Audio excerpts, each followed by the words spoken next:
হিমু, আপনি শুনতে পাচ্ছেন?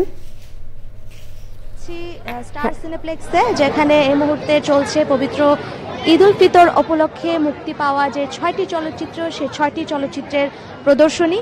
এবং আপনারা জানেন যে দর্শক এরই মধ্যে গত সপ্তাহে যে 6টি সিনেমা মুক্তি পেয়েছে তার মধ্যে সবচেয়ে বেশি দর্শকপ্রিয়তার শীর্ষে রয়েছে শাকিব খান অভিনীত বরবাদ সিনেমাটি, এবং এরপরে কিন্তু তালিকায় রয়েছে আফরান নিশোর দাগি, সিয়াম আহমেদ অভিনীত চলচ্চিত্র জঙ্গলি, রয়েছে জিন 3 এবং মোশাররফ করিম অভিনীত চলচ্চিত্র চক্কর। এবং এই সিনেমাগুলো কিন্তু প্রথম সপ্তাহের তুলনায় দ্বিতীয় সপ্তাহেও কিন্তু হলগুলোতে তার শো সংখ্যা বাড়িয়েছে, কারণ হচ্ছে দর্শকের চাহিদা দিনে দিনে বেড়ে চলছে বাংলা সিনেমার প্রতি। এবং আমরা সিনেপ্লেক্সগুলোতে ঘুরে যেটা দেখলাম সেটি হচ্ছে অন্যান্য দেশের সিনেমাগুলোর পাশাপাশি বাংলা সিনেমার যে প্রতি চাহিদা সেটি কিন্তু দর্শকদের মধ্যে বেড়ে গেছে, এবং দর্শকরা কিন্তু প্রত্যেকটা সিনেমাই কিন্তু অত্যন্ত আনন্দ এবং উৎসাহ উদ্দীপনার সঙ্গে নিয়ে কিন্তু এই সিনেমাগুলো উপভোগ করছে। এবং সবচেয়ে বেশি এগিয়ে রয়েছে শাকিব খানের সিনেমাটি, যেটি মুক্তি পেয়েছে 120টা সিনেমা হলে, এবং আজও কিন্তু এর শো রয়েছে স্টার সিনেপ্লেক্সে।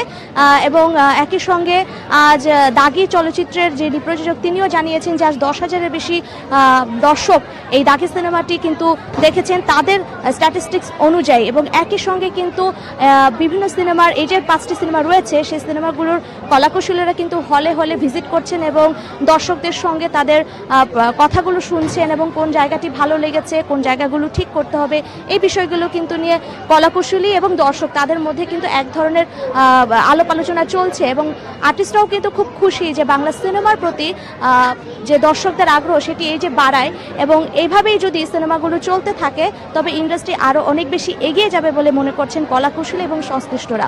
নবনীতা। হিমু, ধন্যবাদ আপনাকে।